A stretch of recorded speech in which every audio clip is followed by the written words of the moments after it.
Acababa de amanecer un día gris y frío, enormemente gris y frío, cuando el hombre abandonó la ruta principal del Yukón y trepó el alto terraplén por donde un sendero apenas visible y escasamente transitado se abría hacia el este entre bosques de gruesos abetos.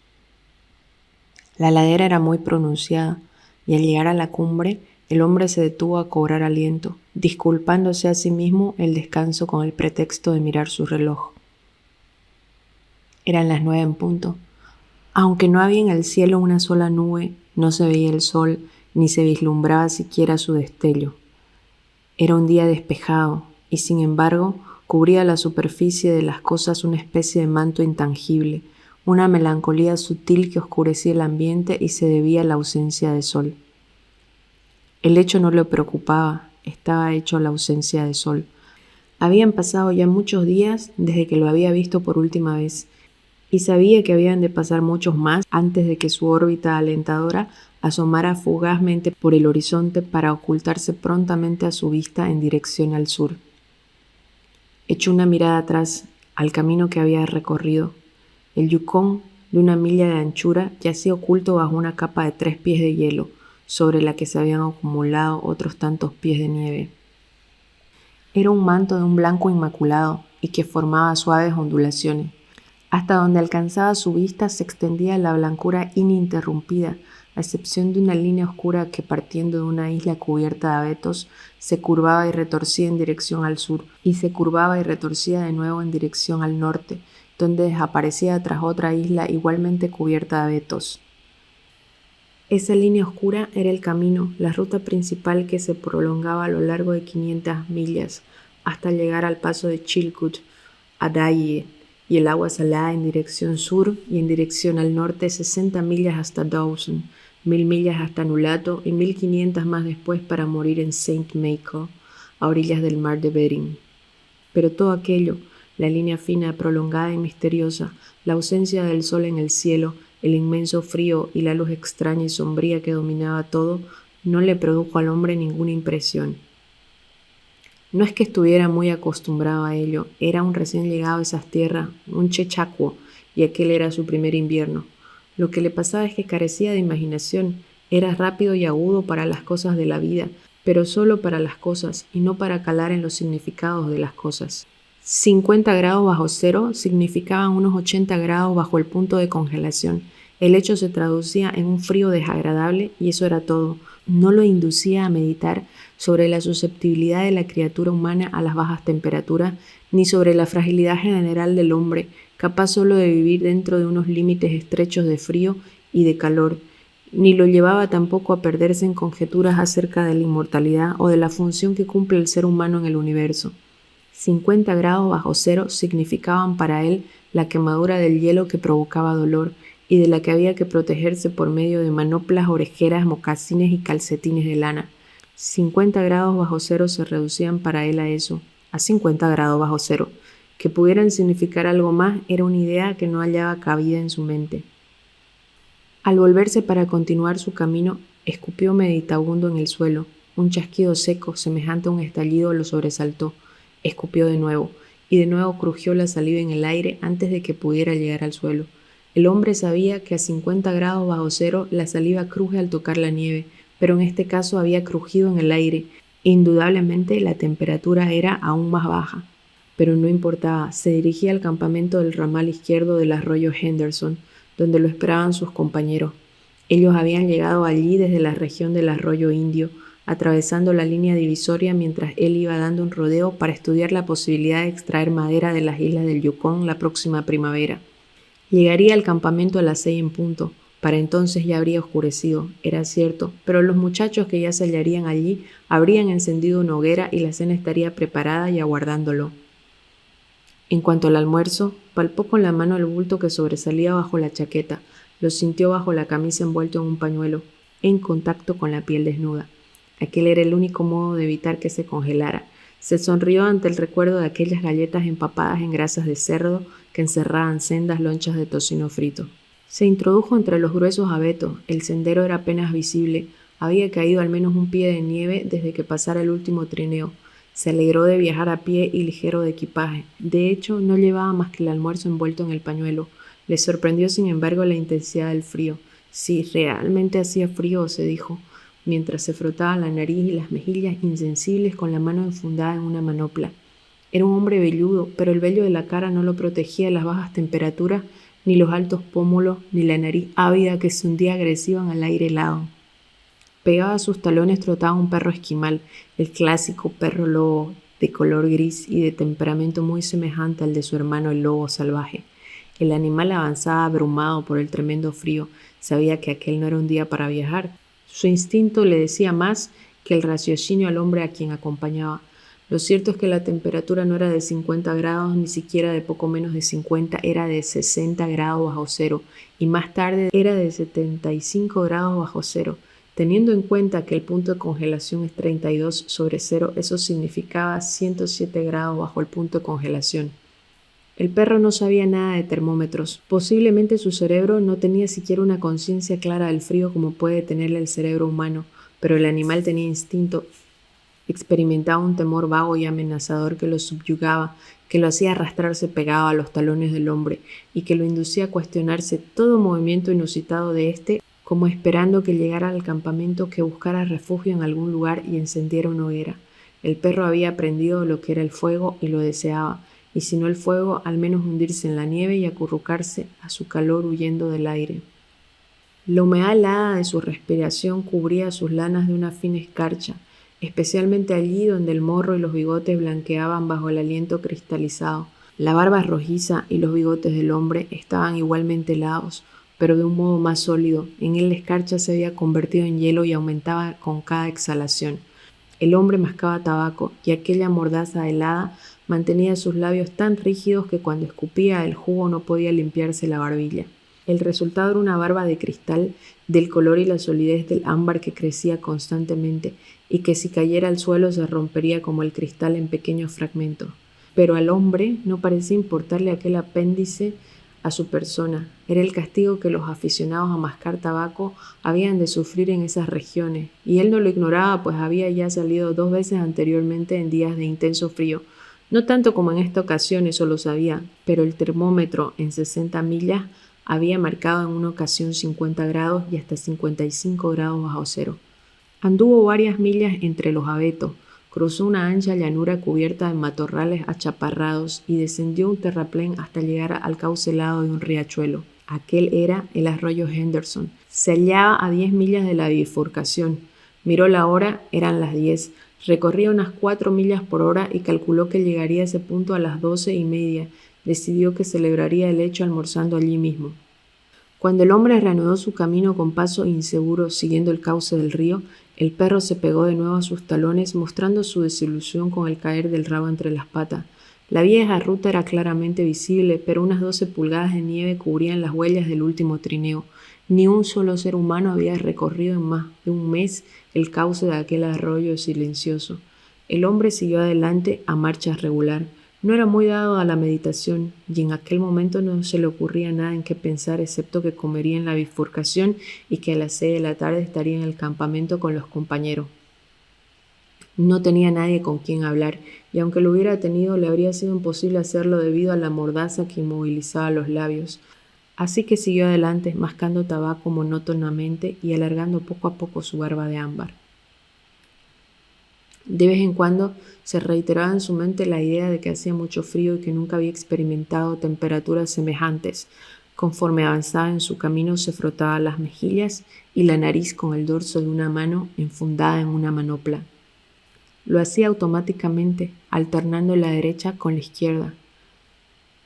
Pero en el instante en que dejaba de hacerlo, los carrillos se le entumecían y al segundo siguiente la nariz se le quedaba insensible. Estaba seguro de que tenía heladas las mejillas, lo sabía y sentía no haberse ingeniado un antifaz como el que llevaba Badge en días de mucho frío y que le protegía casi toda la cara. Pero al fin y al cabo tampoco era para tanto. ¿Qué importancia tenían unas mejillas entumecidas? Era un poco doloroso, es cierto, pero nada verdaderamente serio. A pesar de su poca inclinación a pensar, era buen observador y reparó en los cambios que había experimentado el arroyo, en las curvas y los meandros y en las acumulaciones de troncos y ramas provocadas por el deshielo de la primavera. Tenía especial cuidado en mirar dónde ponía los pies. En cierto momento, al doblar una curva, Se detuvo sobresaltado como un caballo espantado, retrocedió unos pasos y dio un rodeo para evitar el lugar donde había pisado. El arroyo, el hombre lo sabía, estaba helado hasta el fondo. Era imposible que corriera el agua en aquel frío ártico, pero sabía también que había manantiales que brotaban en las laderas y corrían bajo la nieve y sobre el hielo del río. Sabía que en el frío más intenso helaba esos manantiales y no ignoraba el peligro que representaban. Eran auténticas trampas.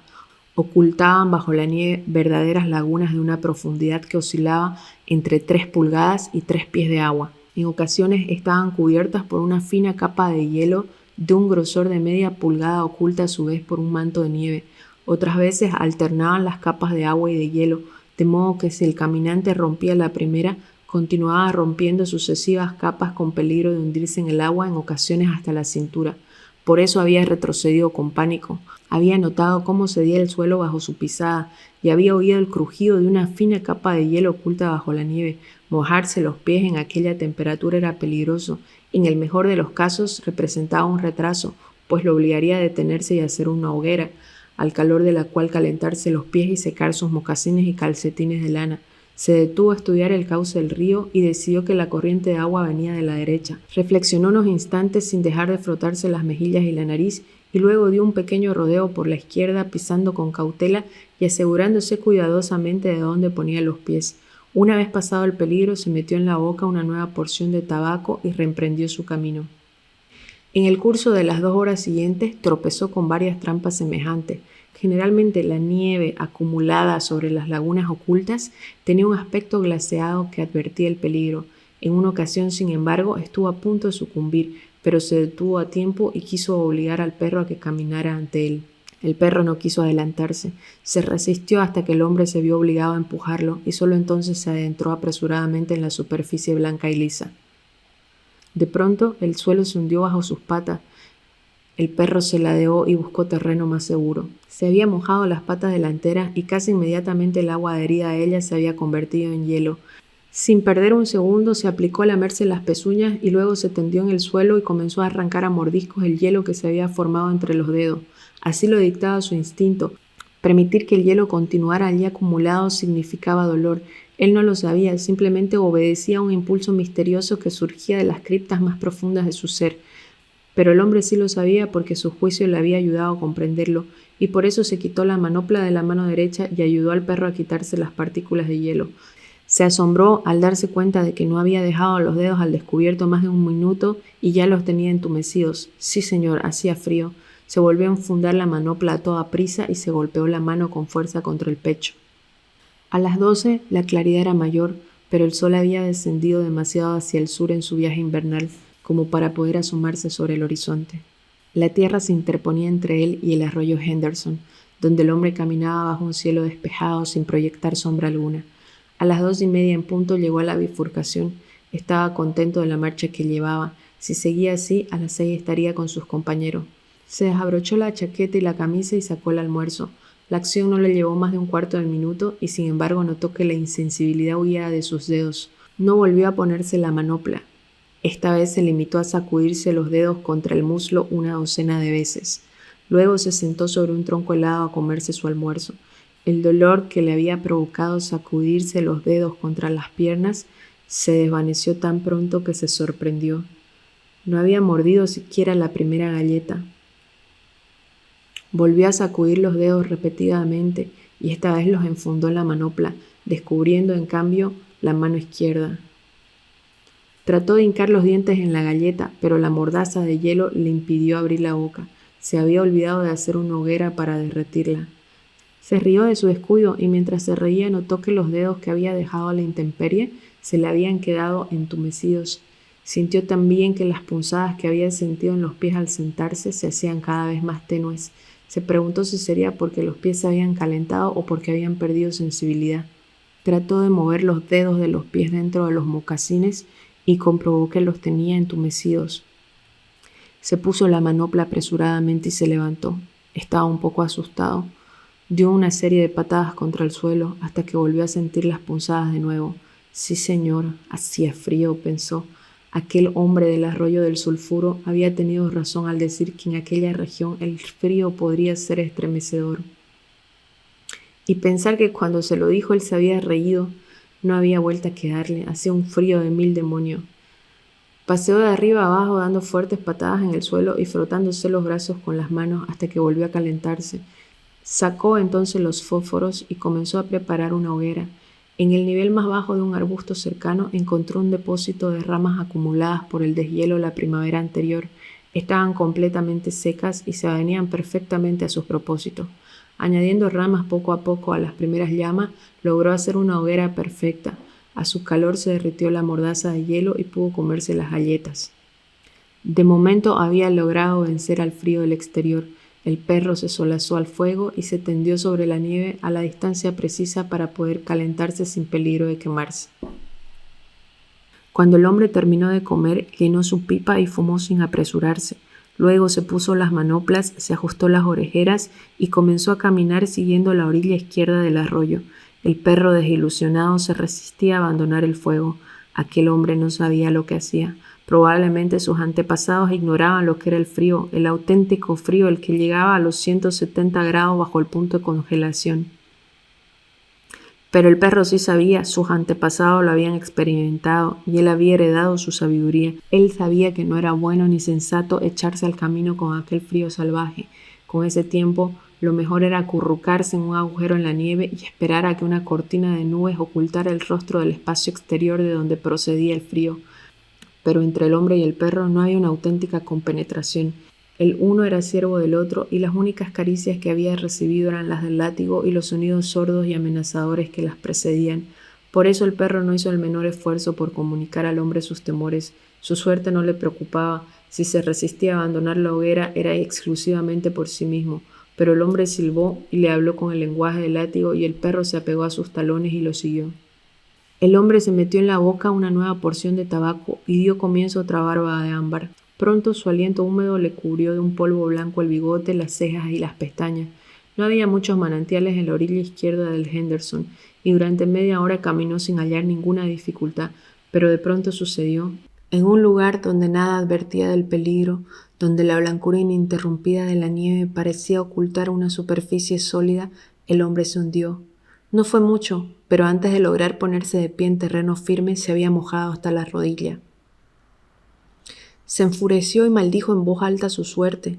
Quería llegar al campamento a las 6 en punto y aquel percance representaba una hora de retraso. Ahora tendría que encender una hoguera y esperar a que se le secaran los pies, los calcetines y los mocasines. Con aquel frío no podía hacer otra cosa, eso sí lo sabía. Trepó a lo alto del terraplén que formaba la ribera del riachuelo.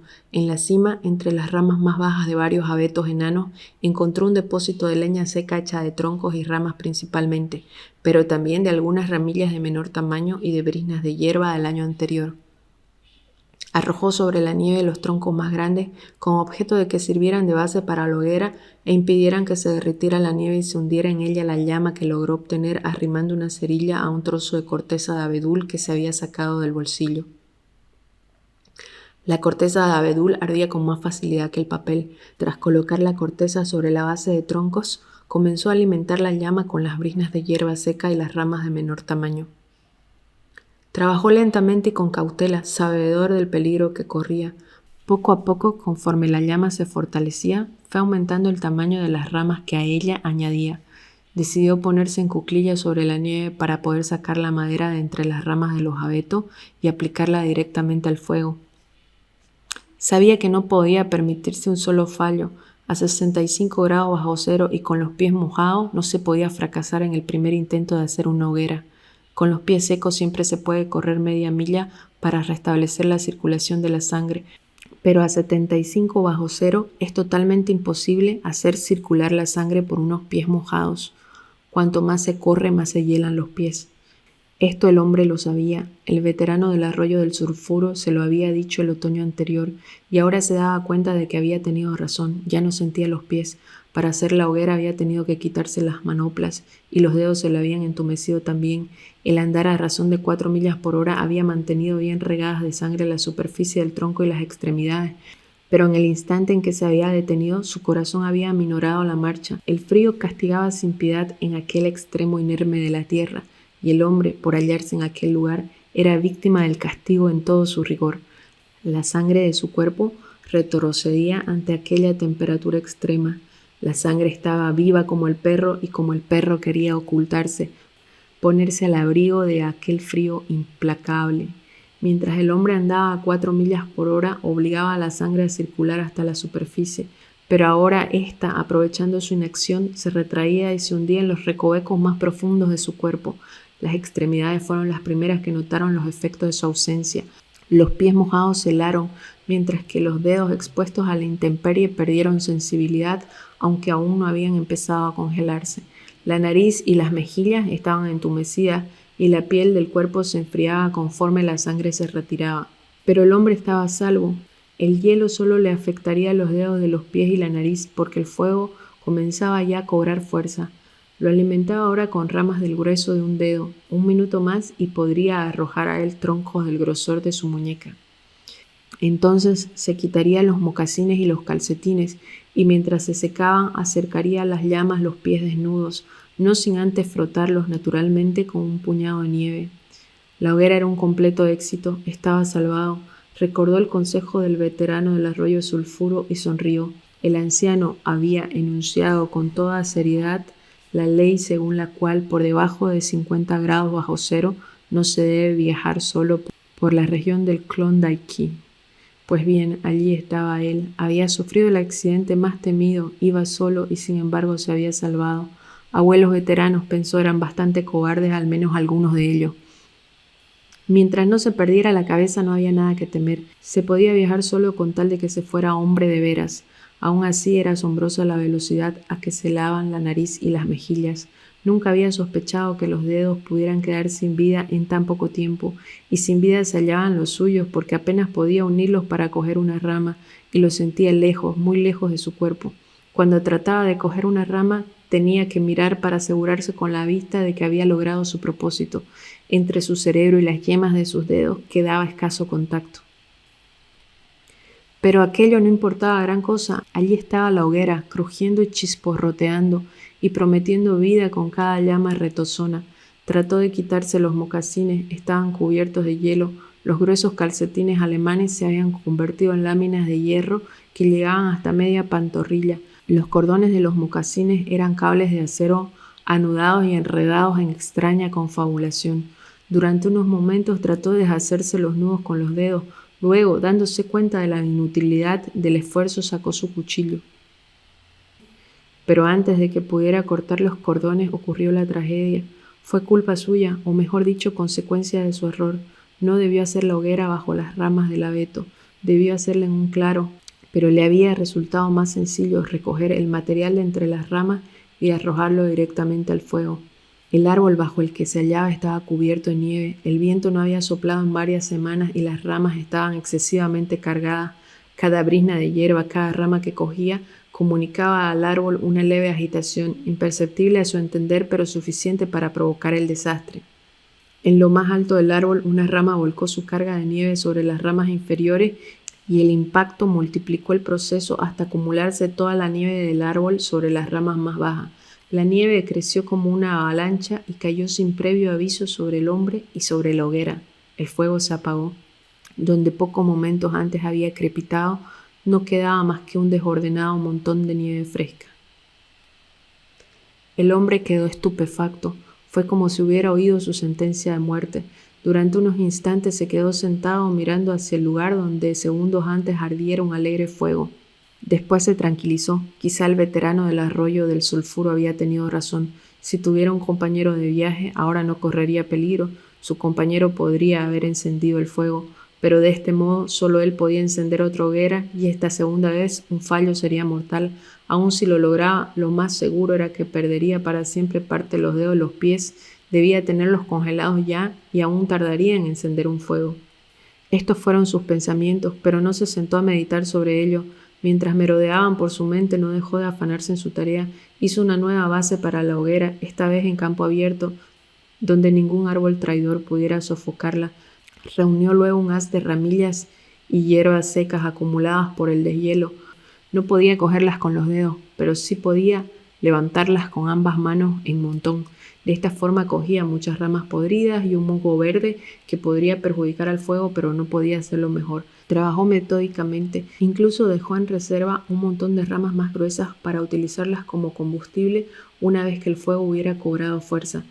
Y mientras trabajaba, el perro lo miraba con la ansiedad reflejándose en los ojos, porque lo consideraba el encargado de proporcionarle fuego y el fuego tardaba en llegar. Cuando todo estuvo listo, el hombre buscó en su bolsillo un segundo trozo de corteza de abedul. Sabía que estaba allí y aunque no podía sentirla con los dedos, la oía crujir mientras revolvía en sus bolsillos. Por mucho que lo intentó, no pudo hacerse con ella, y mientras tanto no se apartaba de su mente la idea de que cada segundo que pasaba los pies se le helaban más y más. Comenzó a invadirlo el pánico, pero supo luchar contra él y conservar la calma. Se puso las manoplas con los dientes y blandió los brazos en el aire para sacudirlos después con fuerza contra los costados. Lo hizo primero sentado, luego de pie, mientras el perro lo contemplaba sentado sobre la nieve con su cola peluda del lobo enroscada en torno a las patas para calentarlas y las agudas orejas lupinas proyectadas hacia el frente. Y el hombre, mientras sacudía y agitaba en el aire los brazos y las manos, sintió una envidia enorme por aquella criatura caliente y segura bajo su cobertura natural. Al poco tiempo sintió la primera señal lejana de un asomo de sensación en sus dedos helados. El suave cosquilleo inicial se fue haciendo cada vez más fuerte, hasta convertirse en un dolor agudo, insoportable, pero que él recibió con indecible satisfacción. Se quitó la manopla de la mano derecha y se dispuso a buscar la astilla. Los dedos expuestos comenzaban de nuevo a perder sensibilidad. Luego sacó un manojo de fósforos de sulfuro, pero el tremendo frío había entumecido ya totalmente sus dedos. Mientras se esforzaba por separar una cerilla de las otras, el paquete entero cayó al suelo. Trató de recogerlo, pero no pudo.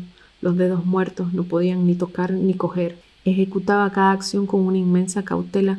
Apartó de su mente la idea de que los pies, la nariz y las mejillas se le helaban a enorme velocidad y se entregó en cuerpo y alma a la tarea de recoger del suelo las cerillas. Decidió utilizar la vista en lugar del tacto, y en el momento en que vio dos de sus dedos debidamente colocados, uno a cada lado del paquete, lo cerró, o mejor dicho, quiso cerrarlo, pero la comunicación estaba ya totalmente cortada y los dedos no obedecieron. Se puso la manopla derecha y se sacudió la mano salvajemente sobre la rodilla. Luego, utilizando ambas manos, recogió el paquete de fósforos entre un puñado de nieve y se lo colocó en el regazo. Pero con esto no había conseguido nada. Tras una larga manipulación logró aprisionar el paquete entre las dos manos enguantadas y de esa manera lo levantó hasta su boca. El hielo que sellaba sus labios crujió cuando con un enorme esfuerzo consiguió separarlo. Contrajo la mandíbula, elevó el labio superior y trató de separar una cerilla con los dientes. Al fin lo logró y la dejó caer sobre las rodillas. Seguía sin conseguir nada, no podía recogerla. Al fin se le ocurrió una idea, la levantó entre los dientes y la frotó contra el muslo. 20 veces repitió la operación hasta que logró encender el fósforo.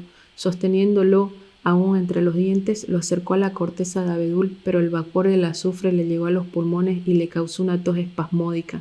El fósforo cayó sobre la nieve y se apagó. El veterano del arroyo del sulfuro tenía razón, pensó el hombre en el momento de resignada desesperación que siguió al incidente. A menos de 50 grados bajo cero se debe viajar siempre con un compañero. Dio unas cuantas palmadas, pero no notó en las manos la menor sensación. Se quitó las manoplas con los dientes y cogió el paquete entero de fósforos con la base de las manos. Como aún no tenía helados los músculos de los brazos, pudo ejercer presión sobre el paquete. Luego frotó los fósforos contra la pierna. De pronto estalló la llama, 60 fósforos de azufre ardiendo al mismo tiempo. No soplaba ni la brisa más ligera que pudiera apagarlo. Ladeó la cabeza para escapar a los vapores y aplicó la llama a la corteza de abedul.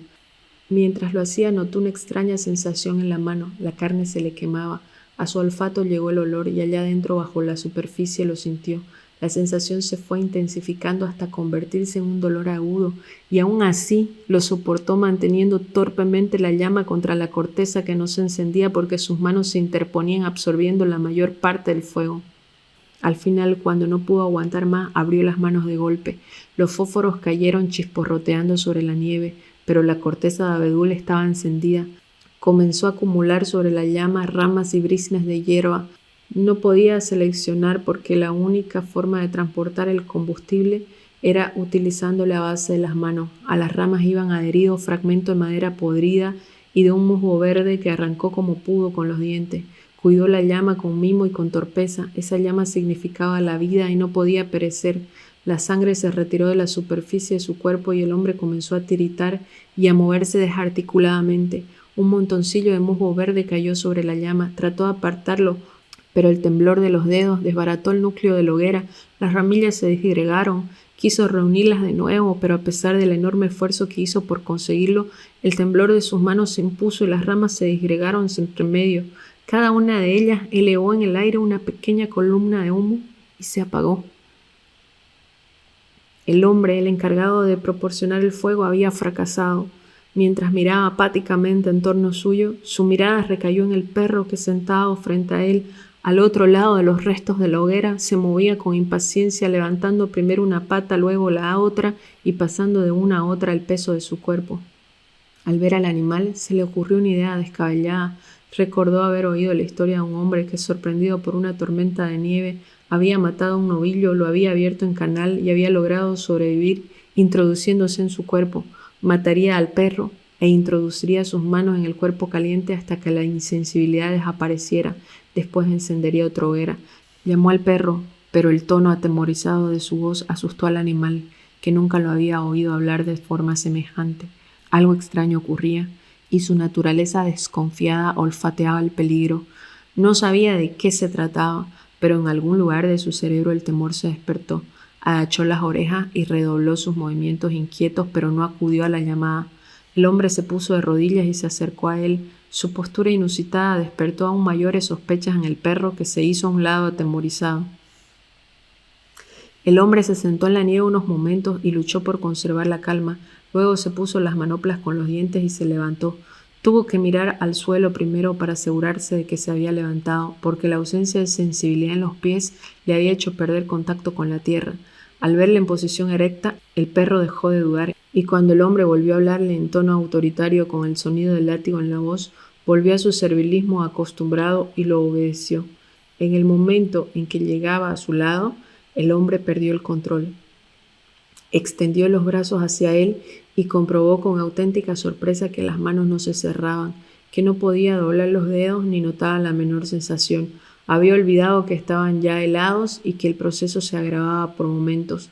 Aún así, todo sucedió con tal rapidez que antes de que el perro pudiera escapar, lo había aferrado entre los brazos. Se sentó en la nieve y lo mantuvo aferrado contra su cuerpo mientras el perro se debatía por desasirse. Aquello era lo único que podía hacer, apretarlo contra él y esperar. Se dio cuenta de que ni siquiera podía matarlo, le era completamente imposible.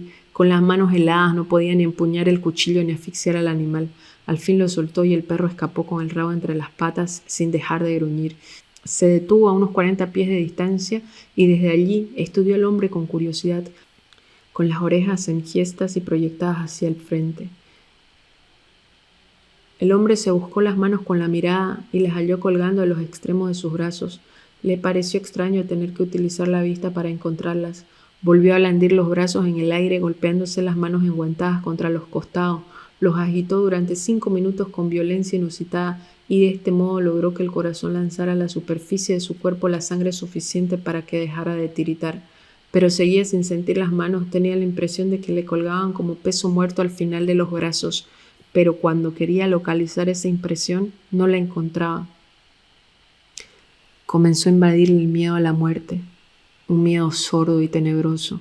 El temor se agudizó cuando cayó en la cuenta de que ya no se trataba de perder unos cuantos dedos de las manos o de los pies, que ahora constituía un asunto de vida o muerte en el que llevaba todas las de perder. La idea le produjo pánico. Se volvió y echó a correr sobre el cauce helado del arroyo, siguiendo la ruta ya casi invisible. El perro trotaba a su lado a la misma altura que él. Corrió ciegamente sin propósito ni fin, con un miedo que no había sentido anteriormente en su vida. Mientras corría desesperado entre la nieve, comenzó a ver las cosas de nuevo, las riberas del arroyo, los depósitos de rama, los álamos desnudos, el cielo. Correr le hizo sentirse mejor, ya no tiritaba. Era posible que si seguía corriendo los pies se le descongelaran y hasta quizá Si corría lo suficiente, podría llegar al campamento. Indudablemente perdería varios dedos de las manos y los pies y parte de la cara, pero sus compañeros se encargarían de cuidarlo y salvarían el resto. Mientras acariciaba este pensamiento, le asaltó una nueva idea. Pensó de pronto que nunca llegaría al campamento, que se hallaba demasiado lejos, que el hielo se había adueñado de él y pronto sería un cuerpo rígido, muerto. Se negó a dar paso franco hasta este nuevo pensamiento y lo confinó a los lugares más recónditos de su mente, desde donde siguió pugnando por hacerse oír mientras el hombre se esforzaba en pensar en otras cosas. Le extrañó poder correr con aquellos pies tan helados que ni los sentía cuando los ponía en el suelo y cargaba sobre ellos el peso de su cuerpo. Le parecía deslizarse sobre la superficie sin tocar siquiera la tierra. En alguna parte había visto un Mercurio alado y en aquel momento se preguntó qué sentiría Mercurio al volar sobre la tierra. Su teoría de correr hasta llegar al campamento tenía un solo fallo. Su cuerpo carecía de la resistencia necesaria. Varias veces tropezó y se tambaleó, y al final en una ocasión cayó al suelo. Trató de incorporarse, pero le fue imposible. Decidió sentarse y descansar. Cuando lograra poder levantarse, andaría en vez de correr, y de ese modo llegaría a su destino. Mientras esperaba a recuperar el aliento, notó que lo invadía una sensación de calor y bienestar. Ya no tiritaba, y hasta le pareció sentir en el pecho una especie de calorcillo agradable. Y sin embargo, cuando se tocaba la nariz y las mejillas, no experimentaba ninguna sensación. A pesar de haber corrido del modo en que lo había hecho, no había logrado que se deshelaran, como tampoco las manos ni los pies. De pronto se le ocurrió que el hielo debía ir ganando terreno en su cuerpo. Trató de olvidarse de ello, de pensar en otra cosa. La idea despertaba en él auténtico pánico, y tenía miedo al pánico, pero el pensamiento iba cobrando terreno, afirmándose y persistiendo hasta que el hombre conjuró la visión de un cuerpo totalmente helado. No pudo soportarlo y empezó a correr de nuevo.